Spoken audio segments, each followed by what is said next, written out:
Mesdames et messieurs, bonjour et merci de votre fidélité à la télévision nationale congolaise. Du 26 au 28 octobre dernier, le Congo a organisé la deuxième édition du sommet des 3 bassins. Pour éclairer votre lanterne sur ce sommet, nous avons choisi de recevoir sur ce plateau une journaliste spécialiste de l'environnement. Il s'agit de Madame Karine Ibombo, avec elle nous allons parler du sommet, bien entendu, des conclusions et de son avis en tant que spécialiste de l'environnement. Bonjour Madame Ibombo. Bonjour. Merci d'avoir répondu à notre invitation. Alors vous avez participé à ce sommet. Quelles sont vos impressions en votre qualité de journaliste et de spécialiste de l'environnement?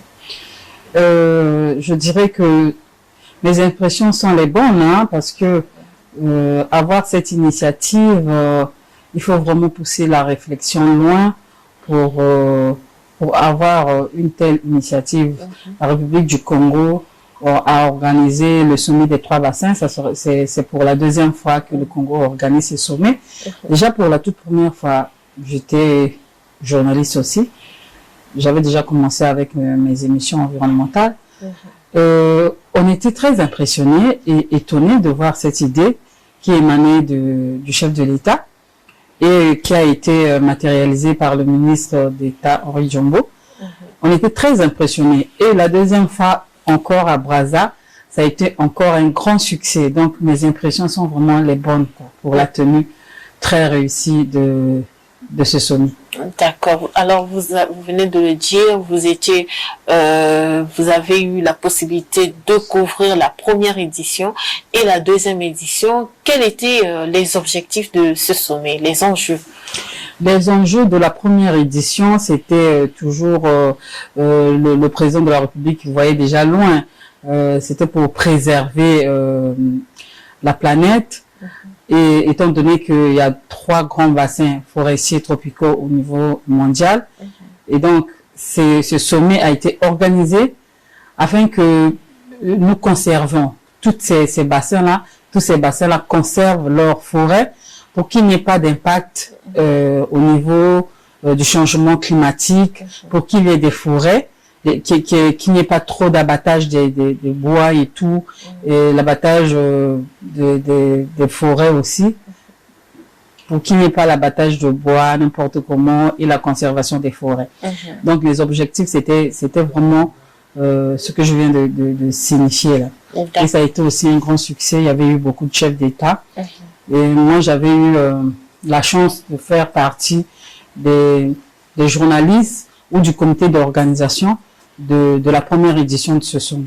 Quand on parle du climat, on parle de la protection de la forêt, ils sont un peu frustrés ou scandalisés parce qu'ils se disent que nous, on ne détruit pas plus que les Occidentaux aujourd'hui qui produisent, qui sont auteurs des gaz à effet de serre. Que pensez-vous de ce débat? C'est pas un faux débat, hein. C'est un vrai débat, c'est un vrai sujet, des sujets très importants pour la conservation des forêts. Normalement, le gouvernement a beaucoup d'initiatives sur la conservation des forêts et sur la sensibilisation des populations, c'est-à-dire les populations plutôt sur la sensibilisation des populations qui ne doivent pas couper n'importe comment le bois. Et en contrepartie, on devait leur apporter des vivres. Mais je crois qu'il y a eu des initiatives de ce genre ici à Brazzaville et à des ONG, beaucoup des ONG américaines normalement qui opèrent ici à Brazzaville font partie des ONG qui devraient récompenser les populations qui vivent et qui dépendent que des forêts. Et de l'autre côté, le gouvernement doit sensibiliser, doit communiquer. C'est-à-dire, il manque de communication pour que ces populations comprennent que nous ne devons pas faire ci, faire ça. Mais pour qu'ils soient sensibilisés, il faut qu'il y ait des mesures d'accompagnement aussi. On ne peut pas seulement vous dire non, ne coupez pas. Il y a aussi des produits forestiers non lignés. Ces produits-là aussi sont interdits. Donc, si on vous dit ne coupez pas les arbres, ne prenez pas le miel, ne faites pas ça, ne faites pas ci, ok, on doit arrêter de le faire, mais après nous, on va manger.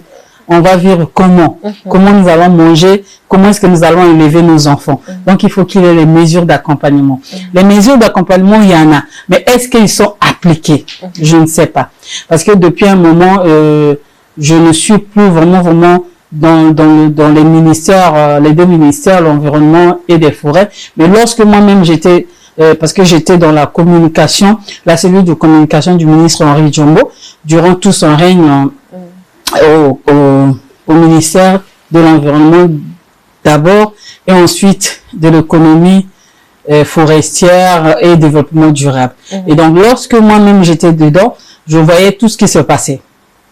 Ensuite, quand je dis les mesures d'accompagnement, il y a des stratégies, il y a aussi des méthodes que le gouvernement avait pris, par exemple, les méthodes de replanter. On coupe les arbres et puis on replante. Toutes ces mesures-là, les populations autochtones et riveraines doivent le savoir. Parce que, et puis ils doivent avoir des plans pour remplacer.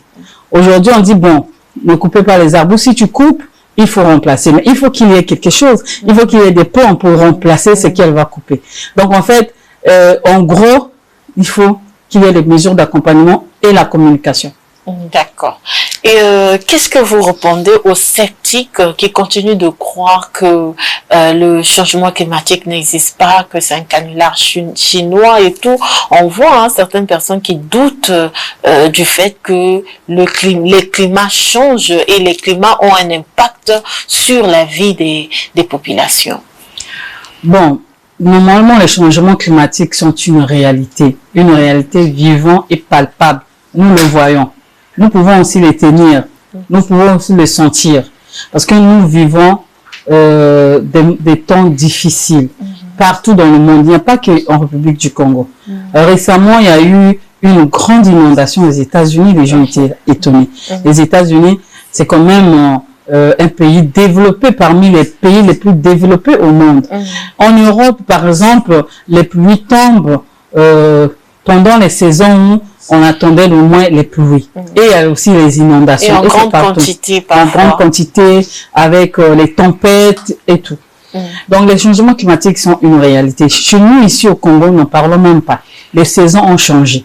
Donc, peut-être que au niveau du ministère des ministères des enseignements, ils doivent peut-être changer aussi les enseignements qui doivent dispenser aux enfants parce que les saisons ont changé.